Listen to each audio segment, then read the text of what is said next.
কলকাতার কাছে একদিনের ট্যুরে ঘুরে আসুন পাহাড়, ঝর্ণা, ড্যাম, জঙ্গল ও মন্দিরকে ঘিরে সুন্দর এক চেনা অচেনার দর্শনীয় স্থান থেকে। সত্যি কথা বলতে ভ্রমণ করতে আসলে টাকা নয়, আসল দরকার হলো আমাদের মনের প্রবল ইচ্ছাশক্তি। তাই প্রিয়জন বা ফ্যামিলির সাথে কম খরচে মাত্র 100 টাকার বিনিময়ে ট্রেনে করে ট্যুর প্ল্যানটি কিভাবে করবেন, কোন ট্রেনেই বা যাবেন এবং সেখানে পৌঁছে সাইট সিনগুলি কীভাবেই বা ঘুরে দেখবেন, সঙ্গে ব্রেকফাস্ট ও লাঞ্চ কোথায় সারবেন, তাছাড়া আপনারা যদি একটা দিন পাহাড়ের কোলে থাকতে চান তাহলে কোথায় থাকলে ভালো হয় সেই সন্ধান ও সম্পূর্ণ তথ্য নিয়ে থাকছে আজকের আমার এই ভিডিওটি। তাই চটপট আর দেরি না করে শুরু করি আমাদের আজকের জার্নি।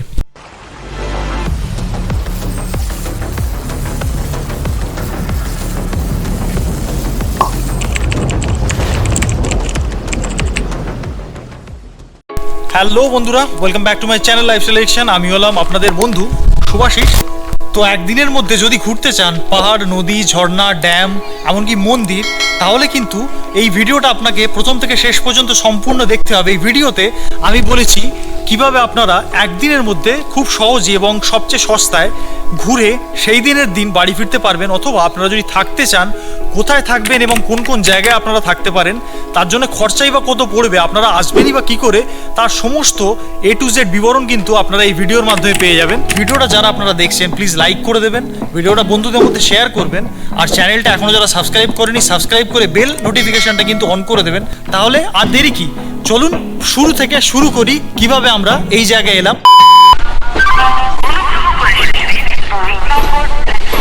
বন্ধুরা good morning from Bandel station.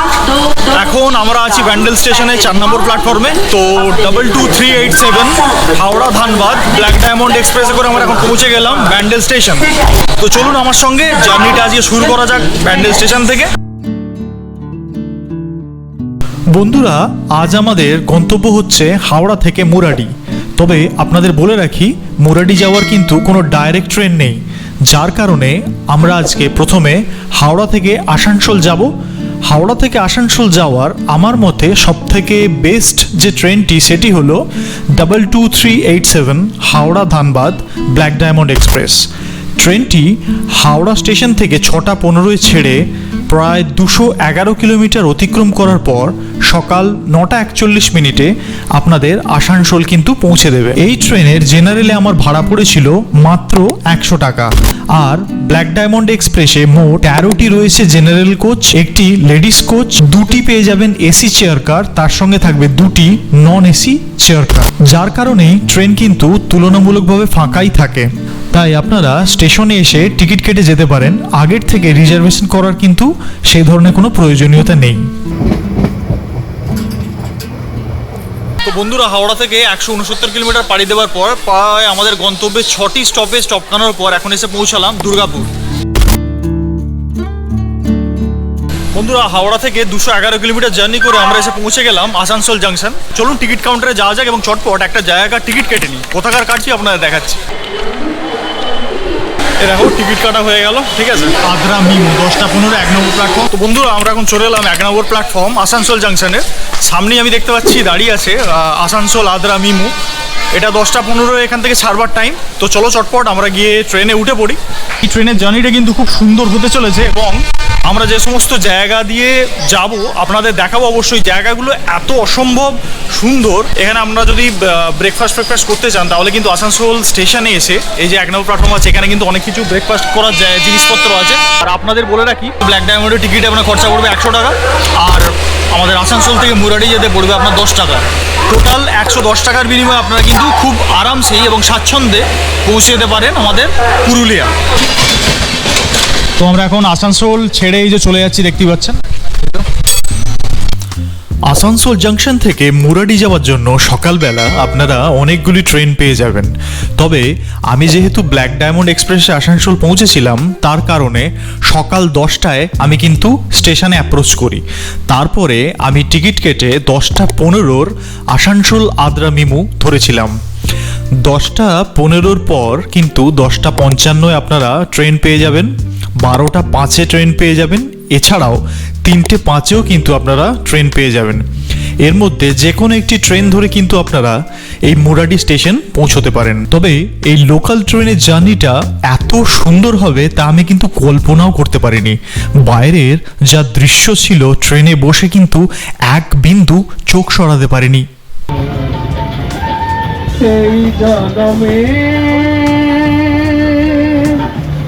পিছনে গান হচ্ছে আর সামনে দামোদর নদী আসছে, তো কত সুন্দর অ্যাম্বিয়েন্সটা। এবং দেখুন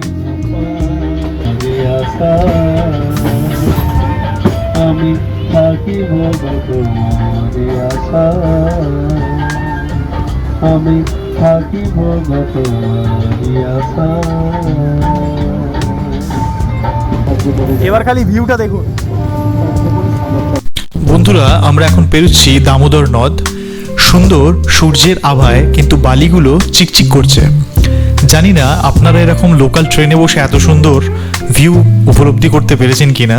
যদি করে থাকেন তাহলে কিন্তু কমেন্ট সেকশনে অবশ্যই লিখে জানাবেন। আমার কিন্তু এই প্রথমবার।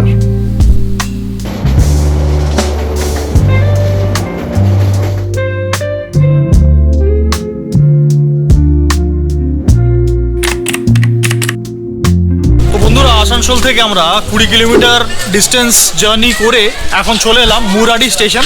তো এই হচ্ছে মুরাডি স্টেশন। তো এই যে আমাদের পিছনে 1 নম্বর স্টেশন থেকে এই যে জায়গাটা, এখান দিয়ে চলে যেতে ভিতরে। তো চলে এলাম বন্ধুরা আমরা এখন মুরাডি বাজার। একদম স্টেশন থেকে নামলাম, এটাই টিকিট কাউন্টার স্টেশন। এখান থেকে নেবে সামনেই টোটো স্ট্যান্ড এখানে সামনেই দেখতে পাচ্ছি।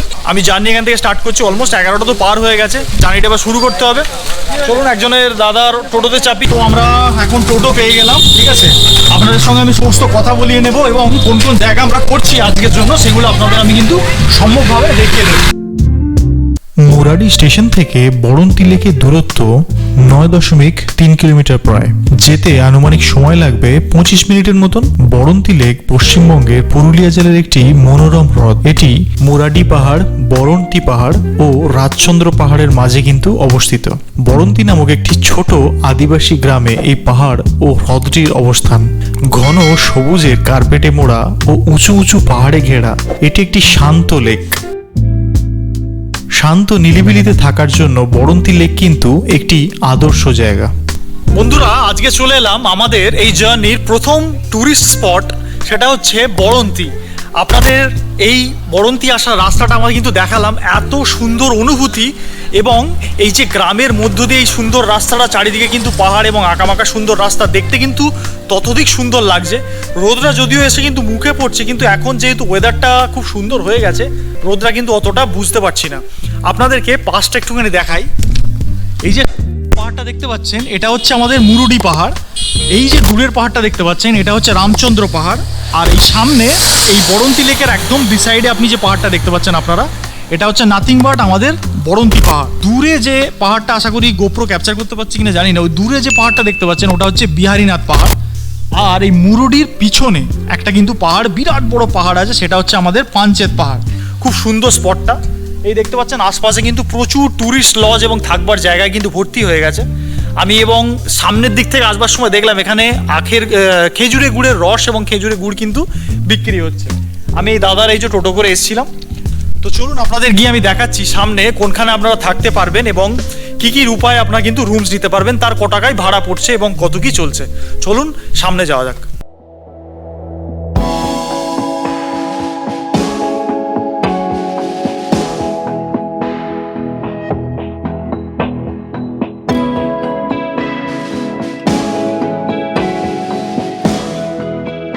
তো বন্ধুরা, সামনেই হচ্ছে বড়ন্তি লেক। এই যে দেখতে পাচ্ছেন একদম সামনেই পাশেই হচ্ছে বড়ন্তি লেক। এবং বড়ন্তি লেকের পাশে থাকতে গেলে আমি কিন্তু এখানে সামনেই একটা রিসর্ট টাইপের দেখলাম। রিসর্টটার নাম হচ্ছে অ্যালোর দি বড়ন্তি। ভিতরে আমি গিয়ে টোটালস দেখাবো যে রুমগুলো কেমন আছে না আছে, কি কিভাবে আপনারা থাকতে পারবেন এবং প্রাইসই বা কত আছে। মানে এখানে খেতি হচ্ছে, এখানে জমিতে চাষবাস হচ্ছে, এখানে সব ফল ফসল বসায় আর কি এনাদের, মানে অর্গানিক ফুড আর কি। এটা একটা হ্যামক টাইপের করা হয়েছে জাস্ট বসবার জন্য। পাশে এই সমস্ত পাহাড় তো দেখতেই পাচ্ছেন, পুরো পাহাড়ের কোলে একদম যাকে বলে এই পাহাড়, আর একদম অ্যালিওর দি বড়ন্তি একদম পাশে। আশপাশে খুব সুন্দর মানে ভিউগুলো আছে, দারুণ। কিউট লিটল কটেজেস এখানে একটা আছে, 2, 3, 4। এগুলো আশা করি গরম কিন্তু প্রচণ্ড হবে, জানি না এসি ইজ অ্যাভেলেবেল আছে কিনা ভেতরে। তবে শীতকালের দিকে এলে ডেফিনেটলি কিন্তু খুব সুন্দর বাইরে বসে এখান থেকে কিন্তু এই ভিউটা এনজয় করবেন। ভিউটা দেখাচ্ছি আপনাদের, দেখতে পাচ্ছেন এখান থেকে পুরো লেকের ভিউটা আছে। তো আপনাদের আমি একবার রুমের ভিতরে ইন্টেরিয়ার্সগুলো কীরকম আপনাদের দেখিয়ে দিই এবং কত করে আপনার পড়ছে টাকা সেটাও কিন্তু আপনাদের আমি জানিয়ে দিচ্ছি চট করে। ভিডিওটা দেখতে থাকুন। চলুন আমরা এবার দেখে নিই 207 নম্বর রুম। ভিতরে চলুন যাই। দেখতে পাচ্ছেন আপনারা ভিতরে ইন্টেরিয়ার্সটা বেশ সুন্দর, নাইস, কমফোর্টেবল অ্যান্ড কোজি লাগছে।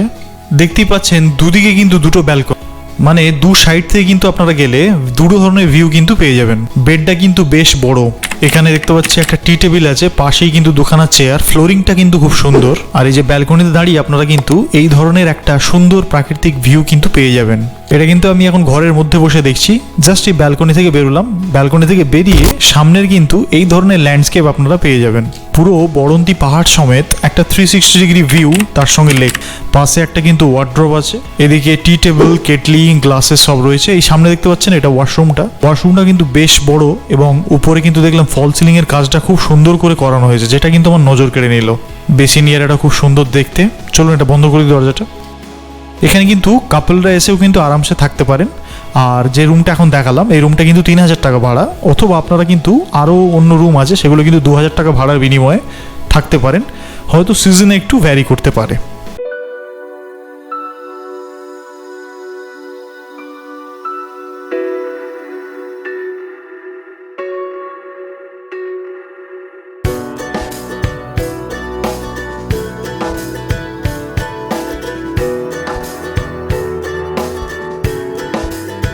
বন্ধুরা আমরা তাহলে বরন্তি লেক থেকে এখন চলে এলাম আমাদের আজকের গন্তব্যের দ্বিতীয় ডেস্টিনেশন, মানে দ্বিতীয় আমাদের ট্যুরিস্ট স্পট। সেটা হচ্ছে পিছনেই দেখতে পাচ্ছেন, সেটা হচ্ছে গড় পঞ্চকোট, দ্য ফেমাস গড় পঞ্চকোট।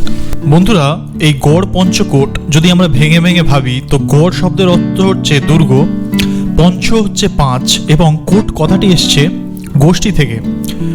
শেখর রাজবংশের প্রথম রাজা ছিলেন দামোদর শেখর। 90 খ্রিস্টাব্দের প্রথম দিকে ঝালদার 5 জন আদিবাসী সর্দারের সহায়তায় পঞ্চকোট রাজ প্রতিষ্ঠা করেন এবং অন্যান্য পরগনায় তার রাজ্য কিন্তু বিস্তার করেন। স্থানীয়দের প্রধান যে 5টি গোষ্ঠী ছিল তাদের স্বীকৃতি দেওয়ার জন্য রাজ্যটি কিন্তু পঞ্চকোট নাম ধারণ করে। পঞ্চকোট স্থানীয়ভাবে পাঞ্চেত নামে পরিচিত। এটি একটি প্রাচীন পূর্ব ভারতের রাজ্যের একটি অংশ, যা রাজ চাকলা পঞ্চকোট নামেও কিন্তু পরিচিত। পঞ্চকোট রাজ তাদের রাজধানী গড় পঞ্চকোটে 940 খ্রিস্টাব্দ থেকে 1740 খ্রিস্টাব্দ পর্যন্ত শাসন করেছিলেন।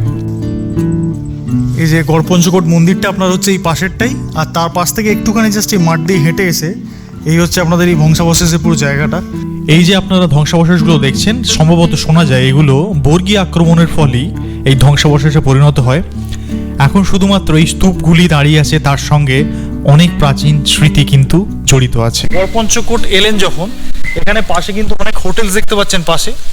তো এখানে কিন্তু ভাত সবজি এবং সমস্ত জিনিসপত্র পেয়ে যাবেন। চলুন আমিও খাওয়া দাওয়া করবো।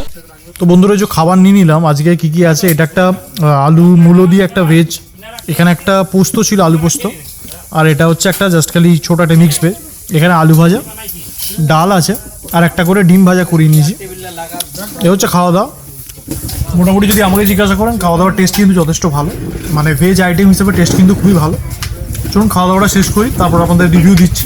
বন্ধুরা আমাদের তাহলে দুপুরের লাঞ্চটা সারা হয়ে গেল। দুপুরের লাঞ্চটা কোথা থেকে সারলাম, এই যে পিছনে কাকার হোটেল, পুরো একদম গড় পঞ্চকোট যে দেউলটা আছে দেউলের একদম পাশেই হচ্ছে কাকা হোটেল।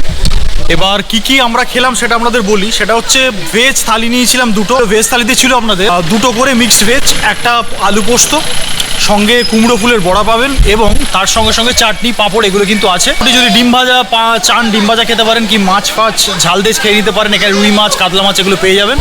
তো আমি ডিম ভাজা নিয়েছিলাম, ডিম ভাজার জন্য আলাদা করে 15 টাকা করে পড়েছিল। টোটাল মোটামুটি 95 টাকা 100 টাকার মধ্যে আমার খাওয়া কিন্তু মিটে গেল। আপনারা যারা আসছেন গড় পঞ্চকোট এখানে এসে কিন্তু আরামসে খাওয়া দাওয়াটা সেরে নিতে পারেন। চলুন এবার আর দেরি করবো না, আমাদের বেরোতে হবে। নেক্সট আমরা গন্তব্যের উদ্দেশ্যে যেতে হবে। গড় পঞ্চকোট দেখা হয়ে যাবার পর আবারও বেরিয়ে পড়লাম আমাদের আজ ভ্রমণের তৃতীয় গন্তব্যস্থল পুরুলিয়া জেলা ছোটনাগপুর মালভূমির অন্তর্গত জয়চণ্ডী পাহাড়ের উদ্দেশ্যে। গড় পঞ্চকোট থেকে জয়চণ্ডী পাহাড়ের দূরত্ব 20 কিলোমিটারের মতো, যেতে আনুমানিক সময় লাগবে 1 ঘন্টার কাছাকাছি। এই জয়চণ্ডী পাহাড়েই সত্যজিৎ রায়ের সে বিখ্যাত হীরক রাজার দেশে সিনেমার শুটিং হয়েছিল। আমার এই ভিডিওটিতে একদিনের ভ্রমণে এই পুরুলিয়ার বিখ্যাত জায়গাগুলি খুব সুন্দরভাবে ঘুরে দেখতে পারেন, তাও আবার খুবই সীমিত খরচের মধ্যে। আর ভিডিওটিতে লাইক, কমেন্ট এবং শেয়ার করতে কিন্তু ভুলবেন না। আসুন চলে যাই আমরা জয়চণ্ডী পাহাড়। তো শুরু করা যাক আজকের জার্নি। সেটা হচ্ছে এখান থেকে মা চণ্ডী দেবীর মন্দির পর্যন্ত। তো আপনারা চলুন আমার সঙ্গে থাকুন এবং দেখতে থাকুন লাইফস্টাইল এডিকশন। যদি ভিডিওগুলো ভালো লেগে থাকে অবশ্যই লাইক করে দেবেন, শেয়ার করে দেবেন, আর চ্যানেলটাকে সাবস্ক্রাইব করে দিয়ে পাশে থাকবেন। বেল নোটিফিকেশনটা কিন্তু প্রেস করতে ভুলবেন না। আসুন আমার সঙ্গে দেখতে থাকুন ভিডিওটা কি করে পৌঁছালাম ওপর পর্যন্ত। আসুন।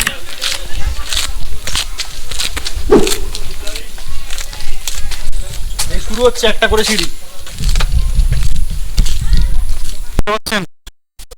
কিভাবে আমরা উঠছি, এই পর্যন্ত যেতে হবে। এখনো সিঁড়ি বাকি আছে, এই মাত্র উঠে পড়লাম 300টা সিঁড়ি। এখানে সমস্ত প্রসাদ তো আর কিন্তু বিক্রি হচ্ছে, এখান থেকে নিয়ে কিন্তু সোজা মাতার মন্দিরে চলে যেতে পারেন। তো দাদা এখানে প্রসাদ কি কি আছে?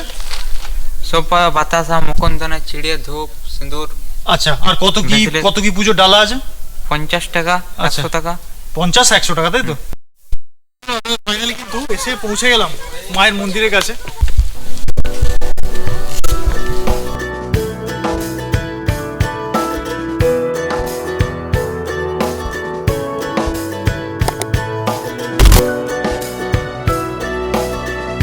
এখানে হচ্ছে আমাদের জয়চণ্ডী মাতার মন্দির। এবার নিচে নেমে গেলে এখানে কিন্তু আপনারা পেয়ে যাবেন, সেটা হচ্ছে বজরংবলীর মন্দির। আপনাদের একবার দেখাই মন্দিরটা, দেখতে পাচ্ছেন? এই হচ্ছেন আমাদের সংকট নাশক প্রভু আমাদের, সেটা হচ্ছেন জয় বজরংবলী প্রভু। সবাইকে ভালো রেখেও শ্রী শ্রী জয় বজরংবলী মন্দির। তো বন্ধুরা দেখতে পাচ্ছেন এখন কোথায় এসে উপস্থিত হয়েছে, একদম পাহাড়ের পুরো ধারে। লাস্টের পাহাড়টা দেখতে পাচ্ছেন, জয়চণ্ডী পাহাড়ের উপর দাঁড়িয়ে আছি। আর কি পাহাড় দেখছি সেটা দেখতে গেলে আপনাদের পুরো ভিডিওটা কিন্তু দেখতে হবে। বন্ধুরা আমার পিছনে যে পাহাড়টা দেখতে পাচ্ছেন, এই যে দেখতে পাচ্ছেন এই পাহাড়টা, এখানেই হীরক রাজার দেশে কিন্তু শুটিং হয়েছিল এই পাহাড়টায়। মনে পড়ে গুপি গাইন, বাঘাবাইন? সামনে কিন্তু একটা নিচে নেমে আপনাদের দেখাবো একটা পুকুর আছে, সেই পুকুরও শুটিং হয়েছিল। এবং এখানে কিন্তু একটা নিচে মন্দির আছে, সেই মন্দিরেও কিন্তু এই শুটিংটা হয়েছিল। এই ফ্যাক্টটা কিন্তু আপনাদের জানা ছিল? যদি জানা না থাকে আর আমার থেকে জানলেন, তাহলে কিন্তু ভিডিওটা অবশ্যই শেয়ার করবেন আর ভিডিওটা একটা লাইক করে দেবেন। আর আপনাদের একটা সুন্দর জিনিস দেখাই, এই দূরে ওই যে জায়গাটা দেখতে পাচ্ছেন, এখন একটু জুম করি, এইটা হচ্ছে কিন্তু জয়চণ্ডী স্টেশন। এইটা জয়চণ্ডী পাহাড় স্টেশন। পিছনে দেখতে পাচ্ছেন পুরো একদম শেষ সীমানা আমাদের, এটা হচ্ছে জয়চণ্ডী পাহাড়। পিছনে ওই যে পাহাড়টা দেখতে পাচ্ছেন ওটা হচ্ছে একশিরা পাহাড়। আর দূরে ওই জায়গাটা একদম যে পাহাড়টা দেখছেন ওটা হচ্ছে কালা পাহাড় সম্ভবত। বন্ধুরা এটা হচ্ছে চণ্ডী মাতার মন্দির। এবার এই মন্দিরটা থেকে আমরা একটুখানি যদি পিছনের দিকে যাই, মানে মন্দিরটা এটা তো ফ্রন্টের দিকটা, মন্দিরটা যদি পিছনের দিকে যাই আমরা, অসাধারণ সুন্দর কিন্তু একটা ভিউ এখান থেকে আমরা পেয়ে যাচ্ছি। পিছনে পুরো সবুজের ক্ষেত চারিদিকে, আর এটা হচ্ছে একদম উচ্চতা একটা পাহাড়। এত সুন্দর একটা মেসমারাইজিং ভিউ পাচ্ছি। এই ভিউটা কিন্তু উপভোগ করতে গেলে আপনাদেরকে কিন্তু একবার হলেও কিন্তু চলে আসতে হবে আপনাদের এই জয়চণ্ডী পাহাড়। এবং কিভাবে আসতে হবে সে তো আমি এই ভিডিওতে সমস্ত কিছু আপনাদের শেয়ার করেছি যে আপনারা কিভাবে আসবেন। তাও যদি আপনাদের মনে কোনো ডাউট থেকে থাকে বা কোনো ধরনের কোয়েরিজ থেকে থাকে, অবশ্যই আমাকে কমেন্ট সেকশনে জানাবেন কিংবা ইনস্টাগ্রামে আমাকে ডিএম করবেন। আমি কিন্তু আপনাদের যথাসম্ভব চেষ্টা করব হেল্প করে দেওয়ার জন্য। পিছনেই দেখতে পাচ্ছেন চণ্ডী মাতার মন্দির। এই যে চলুন আমরা এবার নিচে নেমে পড়ি, আবার সেই সিঁড়ির রাস্তা ধরে। এই দেখতে পাচ্ছেন পাহাড়, মায়ের মন্দির। মাকে বাই বাই বলে দিই, মা সবাইকে রক্ষা করবেন এবং দেখবেন যাতে আমরা সবাই ভালো থাকি এবং পরিবেশ খুব সুস্থ থাকে। চলুন এই প্রার্থনা করে আমরা এবার নিচে নেমে পড়ি। বন্ধুরা জয়চণ্ডী পাহাড় দেখা যাওয়ার পর আবারও আমরা বেরিয়ে পড়লাম আজ আমাদের ভ্রমণের চতুর্থ বা অন্তিম গন্তব্যস্থল পুরুলিয়া জেলার পঞ্চকোট বিরিঞ্চিনাথ ধাম যাওয়ার উদ্দেশ্যে। জয়চণ্ডী পাহাড় থেকে বিরিঞ্চিনাথ ধামের দূরত্ব 22 কিলোমিটার। যেতে আনুমানিক সময় লাগবে ওই ধরুন 1 ঘন্টার মতন। একে একে পুরুলিয়ার এই প্রাচীন মন্দির ও পাহাড়গুলিকে ঘুরে ঘুরে আজকে দেখছি, সারাদিনটা বেশ ভালোই কাটছে বলাই বাহুল্য। আমি মনে করি কি জানেন, অফিস কাজ, বাড়ির সমস্ত জিনিসপত্র এগুলো মাঝে মাঝে দূরে সরিয়ে রেখে এই ধরনের ভ্রমণ করলে কিন্তু মানসিকভাবে খুবই প্রশান্তি পাওয়া যায় এবং নিজেকে মনে হয় অনেক প্রকৃতির কাছেই রয়েছি। সেই আমাদের ধরুন না, সবারই তো প্রায় একঘেয়েমি জীবন। তাই আমি বেরিয়ে পড়ি আপনাদের সাথে নিয়ে কিছু চেনা অচেনা দর্শনীয় স্থানগুলিকে ঘুরে দেখবার জন্য, আর সঙ্গে সেই সমস্ত জায়গার দৃশ্যগুলিকে ক্যামেরাবন্দি করে আপনাদের সামনে তুলে ধরি, এই আশায় যে আপনাদেরও ভিডিওগুলি ভালো লাগবে এবং সঙ্গে থাকবেন আমার। চলুন আর দেরি না করে চটপট পৌঁছে যাই আমাদের গন্তব্যের অন্তিম জায়গা বিরিঞ্চিনাথ ধাম। হ্যালো বন্ধুরা, তো আজকে আমাদের এই যে পুরুলিয়া সফরের চতুর্থ এবং অন্তিম যে গন্তব্য ছিল সেটা হচ্ছে বিরাঞ্চি বাবার ধাম। তো চলুন বন্ধুরা, পিছনে যে গেটটা দেখতে পাচ্ছেন এটাই হচ্ছে বাবা বিরাঞ্চি মন্দিরে যাওয়ার হচ্ছে গেটটা। চলুন এবার উপরে উঠা যাক, উপরে উঠে গিয়ে দেখি কি আছে না আছে। আমার সঙ্গে চলুন, আপনাদের দেখাচ্ছি। এই যে আমরা এসে গেলাম, ঠিক আছে। এখন আস্তে আস্তে উপরে যাই, উপরে গিয়ে দেখি বাবা বিরাঞ্চি বাবার ধাম, যেটা মানে বাবা শিব ঠাকুরের মন্দির, কি আছে না আছে উপরে আপনার সঙ্গে সমস্ত কিছু শেয়ার করবো এবং আপনাদেরকে দেখাবো। আমার সঙ্গে দেখতে গেলে চলুন উপরে যাওয়া যাক। এখানে দেখতে পাচ্ছেন বজরংবলীজি মন্দির, এই যে দেখাই আপনাদের ভিতরে, এই যে প্রভু বসে আছেন এখানে, জয় বজরংবলী। এখানে অতিথি ভবন আছে, এখানে হচ্ছে বৈষ্ণব মন্দির, আর এখানেও যোগমায়া মন্দির আছে। চলুন যোগমায়া মন্দিরটা আমি নামার পথে আপনাদের দেখাচ্ছি। এখন যাচ্ছি ওপরে সিঁড়ি বেয়ে, চলুন দেখি ওপরে কি আছে। এখানে কিন্তু হালকা আমি ঝর্ণার শব্দ শুনতে পাচ্ছি, সেই শব্দটা কোথা থেকে আসছে সেটা কিন্তু আপনাদের আমি বলছি। চলুন আগে ওপরে ওঠা যাক। এটা হচ্ছে বিরিঞ্চি বাবা ধামের গৌরাঙ্গ মন্দির, দেখতেই পাচ্ছেন আপনারা। চলুন আসল যে শিব মন্দিরটা আছে সেটা কিন্তু আমরা দর্শন করিনি এখনও, চলুন সেটা দর্শন করে আসি। এখানে কিন্তু প্রচুর বজরংবলী আছে, এই যে ছোটো ছোটো বজরংবলী প্রভু দেখতে পাচ্ছেন। তো যখন আপনারা আসবেন একটুখানি সাবধানে কিন্তু যাতায়াত করবেন, প্রচুর আছে, না আপনাদের মোবাইল টোবাইল সমস্ত কিছু খুব সাবধানে নিয়ে যেতে হবে। এটা হচ্ছে কাল ভৈরবজির মন্দির, এই যে দেখতে পাচ্ছেন এত সুন্দর একটা ঝর্ণা, কত অসাধারণ জায়গা, বাপরে। এই দেখুন এখান দিয়ে একটা বইছে, এখান দিয়ে একটা বইছে, দুটো পর পর। চলুন প্রথমে আপনাদের প্রথমটা দর্শন করে নিয়ে আসি। এটা কিন্তু কেউ জানে না যে জলটা কিন্তু কোথা থেকে আসছে, সবাই ভাবে পাহাড়ের ওপর থেকে, কিন্তু পাহাড়ের ওপর থেকে যে কোথায় কেউ জানে না। এই দেখুন, এই হচ্ছে প্রভুর লীলা, খুব সুন্দর লাগলো, শান্ত ঠান্ডা এবং পবিত্র জল, একদম এত সুন্দর বিউটিফুল লাগলো পুরো। আপনারা এই জায়গায় আসুন এবং এই জায়গার শান্ততা এবং স্নিগ্ধতা কিন্তু অনুভব করুন, দারুণ সুন্দর জায়গা। একটাই অনুরোধ আপনাদের, পাহাড়ি জল কিন্তু ভুলেও চট করে কিন্তু খেতে যাবেন না, কারণ উপর থেকে কোথা থেকে জলটা আসছে আমরা সঠিক তো জানি না। তো সেহেতু যদি জলটা পান করেন, হতে পারে কোনো ধরনের বিষাক্ত জীবাণু বা কিছু রইল, সেক্ষেত্রে কিন্তু সংক্রমণ ঘটে যাওয়ার সম্ভাবনাটা কিন্তু থেকে যায়। অনেকগুলো মন্দির কিন্তু দেখলাম, বৈষ্ণব মন্দির আছে, কাল ভৈরবের মন্দির আছে, ওদিকে মাতার মন্দির আছে, এদিকে প্রভুর মন্দির আছে। চলুন প্রভুর মন্দিরটা কিন্তু দর্শন করে আসি। এই হচ্ছে প্রভুর মন্দির, চলুন দর্শন করে আসি। দেখতে পাচ্ছেন সব কটা ঘন্টা বাজিয়ে দিলাম। দেখতে পাচ্ছেন প্রভুর আদিষ্ঠান কোথায়, এখানে নন্দী মহারাজ বসে আছেন। আমরা এবার নিচে নামছি প্রভুকে দেখবার জন্যে। ওম নমঃ শিবায়, জয় বাবা, জয় ভোলেনাথ, ওম নমঃ শিবায়। প্রভু দেখতে পাচ্ছেন প্রভুর আদিষ্ঠান কিন্তু এখানে। আপনারা এত সুন্দর জায়গাটা কিন্তু অবশ্যই দর্শন করতে ভুলবেন না। প্রভু যেন সবাইকে ভালো রাখেন, সবাইকে সুস্থ রাখেন, এই অনুরোধ রেখে আমরা এই মন্দিরের উপর থেকে কিন্তু বেরোচ্ছি। চলুন একটু উপরে উঠে যাওয়া যাক। তো আপনাদের সবার মধ্যেই মনের মধ্যে কোয়েরি থাকতে পারে, আমি আজকে যে জার্নিটা করলাম, কীভাবে জার্নিটা করলাম এবং কোন কোন জায়গা যে সমস্ত ঘুরে দেখলাম, কীভাবেই বা ঘুরে দেখলাম। তার মেন যিনি ছিলেন বাহন বা সাথী আমাদের আজকে সফরের, সেটা হচ্ছে আমাদের এই যে দাদা দাঁড়িয়ে আছেন। চলুন চটপট করে দাদার কাছে চলে যাই। তো নমস্কার দাদা, আপনার নাম বলুন। সৈকত কর্মকার। আচ্ছা, আপনি আজকে আমাকে কোন কোন জায়গা ঘুরিয়ে দেখালেন? আপনাকে ঘুরালাম বড়ন্তি ড্যাম, আচ্ছা বিরিঞ্চিনাথ ধাম, আচ্ছা, গড় পঞ্চকোট, পঞ্চকোট আর জয়চণ্ডী পাহাড়। জয়চণ্ডী পাহাড়, এই চারটে আমাকে দেখিয়ে দিলেন। আর আপনারা যারা টোটোয় আসছেন, আপনি ক টাকা করে নেবেন? এই যদি জায়গাগুলো ঘুরেন তাহলে আপনি 1000 টাকা করে লাগবে। আচ্ছা, আর যদি মনে করুন 4-5 জন মিলে থাকে, 4 জন করে থাকে, তাহলে একটু বেশি লাগবে। একটু বেশি লাগবে, যেহেতু সবটা ঘুরিয়ে দেখাবেন, তাই তো? আচ্ছা, আর আপনার ফোন নম্বরটা যদি একটু বলে দেন। 8348333288।